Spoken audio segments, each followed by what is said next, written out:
अस्सलामुअलैकुम नाज़रीन, हालात न्यूज़ की पेशकश आपला महाराष्ट्र में आपका इस्तकबाल है। आज की चंद अहम ख़बरों के साथ मैं आपका मेज़बान एम अबू बकर आपसे मुखातिब हूँ।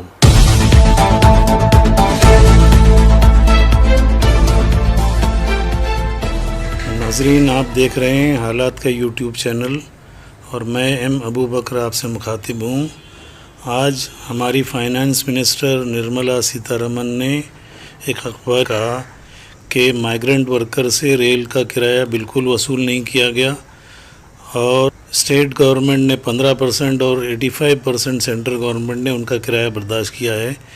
जबकि हमारे अपने भिवंडी शहर का वाक़या आने वाली ट्रेन में जो मुसाफिर सफ़र कर रहे थे उनसे 800 रुपया किराया लिया गया, जबकि पर 745 रुपये दर्ज था और पुलिस ने उस वक्त वहाँ मौजूद माइग्रेंट वर्करों के दरमियान अनाउंसमेंट भी किया। हम निर्मला सीतारमन की क्लिप और उसके बाद भिवंडी रेलवे स्टेशन का अनाउंसमेंट भी सुना रहे हैं, देखिए।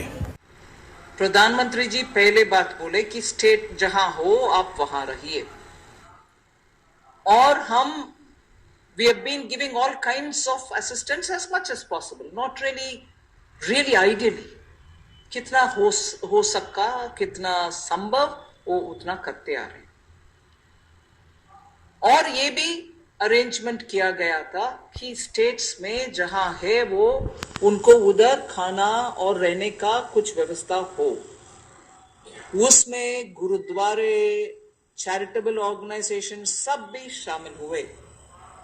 Then came a time when the center and the state spoke to each other and said, ठीक है, अभी माइग्रेंट्स को उनके अपने घर तक जाना है तो हम ट्रेन का सुविधा करेंगे। स्टेट्स बहुत सारे कोऑपरेट कर रहे हैं, सब कोऑपरेट करने के लिए कोशिश कर रहे हैं। अगर माइग्रेंट्स को ट्रेन्स में बिठा करके सिस्टमैटिक तरीके से, और जहां तक मेरा ज्ञान है रेलवेज ने ये इतने तक बोला है कि 1500 ट्रेन्स आर रेडी। आप एक जगह बोलो, वहां 3 घंटे के तुरंत बाद हम ट्रेन्स भेज देंगे। ट्रेन्स में बिठा करके अगर माइग्रेंट्स उनके अपने गांव तक जा रहे हैं तो केंद्र सरकार रेलवेज उनको ट्रेन में बिठाने के बाद खाना पीना का सुविधा भी दे करके घर तक पहुंचा रहे हैं। फिर भी मन में दुख लगता है कि माइग्रेंट्स आज सड़क पे उनके अपने घर के ओर जा रहे हैं। क्योंकि आपने कांग्रेस पार्टी के विषय उठाया, मैं भी इसका कांग्रेस पार्टी का जवाब देना चाह रही हूं।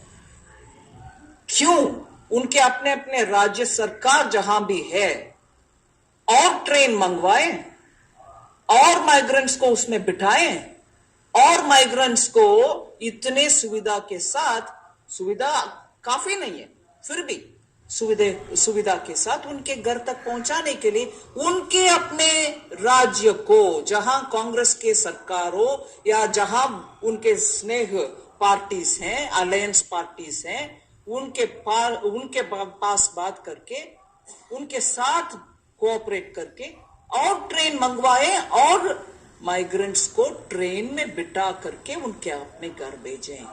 ना कि जब वो दुख के साथ पैदल जा रहे हैं उनके टाइम बर्बाद करते हुए उनके पास बैठ करके बातचीत करना। उससे बेहतर होगा उनके साथ पैदल जाकर के उनके बच्चे को, उनके सूटकेस को साथ कैरी करके बात करते चलते। दुख के साथ कह रही हूं इस बात को, आराम से बोल सकते हैं। उनके अपने स्टेट्स को क्यों नहीं बोलता है कांग्रेस पार्टी? और ट्रेन लो और ट्रेन मंगवाओ सेंट्रल गवर्नमेंट से, उनमें उन माइग्रेंट्स को बिठाओ। ना कि क्योंकि कांग्रेस पार्टी बोलते हैं ये ड्रामाबाज हर दिन। मैं अभी उन्हीं के शब्दों को उपयोग करना चाहती हूं। ड्रामाबाज है। कल जो हुआ माइग्रेंट को उनके रास्ते पे चलते हुए बगल में बैठ करके बातचीत करने का, वो समय है क्या? वो ड्रामाबाज नहीं है क्या? मैं ऑपोजिशन पार्टी को हाथ जोड़ करके विनम्रता से कहना चाह रही हूं, माइग्रेंट्स का विषय में हम सब साथ होकर के काम करना है। 800 रुपए और गोरखपुर का एड्रेस चाहिए और वो आधार कार्ड चाहिए, उसको यहाँ 10वीं एडमिशन मिलेगा। इसके बाद उनका मेडिकल चेकअप हो जाएगा और वहाँ से अपना गाड़ी से उधर भेज देंगे, स्टेशन के ऊपर भेज देंगे। ये ट्रेन गोरखपुर के लिए पहली ट्रेन भिवंडी से गई थी और ये पुलिस इंस्पेक्टर 800 रुपये फ़ी मज़दूर टिकट का ऐलान कर रहे हैं। दूसरी जानिब हम आपको वो टिकट बता रहे हैं जो 745 रुपये का था और जिसके 800 रुपये ले गए, 55 रुपये एक्स्ट्रा लिए गए। इस तरह से निर्मला सीतारमन जो दावा कर रही हैं उनका ये दावा झूठा साबित हो रहा है, ख़ास तौर पे भिवंडी रेलवे स्टेशन पे। नाजरीन, अब सुनिए निर्मला सीतारमन का आज के प्रेस कॉन्फ्रेंस में बयान जो उन्होंने एक टीवी एंकर के सवाल के जवाब में दिया। उन्होंने कहा कि 1 रुपया भी किसी माइग्रेंट वर्कर को अदा नहीं करना पड़ा है। देखिए उनका बयान। 85% ticket charge paying by sender and 15% by state government. Really, it was entire amount paid by migrant laborers only. So, is there any confusion in this? Why? Why would the entire amount be paid by the migrant? Actually, in Kerala and Tamil Nadu, and actually they are paying entire amount for ticket. I'm not sure. I don't want to say you're saying something not true. I'm not saying that, but I'm not sure where this information comes from. That's not right. Even before the state is asked to request for a train, it is made absolutely plain that state governments will have to bear only 15%, 85% is borne by the center. And after the migrant gets into the train, irrespective of the destination that he has to go and reach, he is given food and water and everything else. So one more thing, ma'am. No, please just. I want you to be clear. Next is. No, 1 minute. I want you to be clear. I'm putting forth Government of India's position, which is not conflicted by anybody else. Maybe trains were not requested. That's a different story. But to tell me that 100% the ticket has been borne by the passenger, the migrant worker, I will request you to please tell me where this information has come from. I'd like to correct if it is wrong. Or I'd like to check up how it was collected from any migrant worker. It shouldn't have been collected at all from any migrant worker. But if you're saying it, I'll definitely like to go to say where this is emanated from. And if it has truly been collected from a migrant worker, we need to know it. I'll request you to give me some information, please. नाजरीन, भिवंडी से गोरखपुर के लिए जो पहली train चलाई गई थी उसमें फ़ी मुसाफिर 800 रुपये लिए गए। 1104 मुसाफिर उस पर सवार हो गए और 8,83,200 रुपये उन मुसाफिरों से वसूल किए गए, जबकि उन्हें टिकट 745 रुपये का दिया गया था। इस तरह से 66,000 रुपये उन मज़दूरों से एक्स्ट्रा भी लिए गए जो किसी हिसाब व किताब में नहीं। तो क्या निर्मला सीतारमन जी इन मज़दूरों को उनसे लिया हुआ किराया लौटाएंगी? उन्होंने तो बड़े बुलंद बांग दावे किए थे कि 1 रुपया भी किसी मज़दूर से नहीं लिया गया।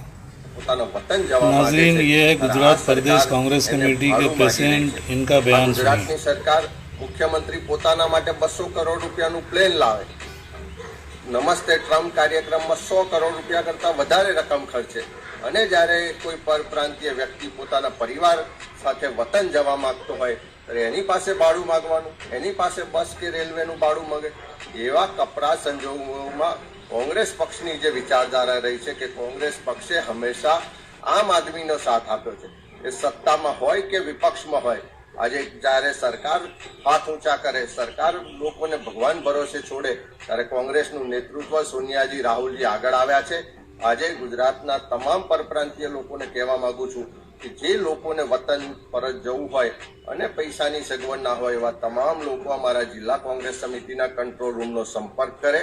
ત્યાંથી તમને ઓનલાઈન ફોર્મ ભરવામાં પણ મદદ થશે અને જરૂરિયાતમંદ લોકોને ગુજરાતથી વતન જવા માટેનું એક તરફનું ભાડું આપવાની પણ જોગવાઈ કરવામાં આવશે, જેથી કોઈ પણ લોકો ચિંતા કર્યા વગર તમને સારી રીતે સહી સલામત વતન પહોંચાડવાની જવાબદારીમાં અમે પણ એક જવાબદાર વિપક્ષ તરીકે જવાબદારી સ્વીકારીએ છીએ।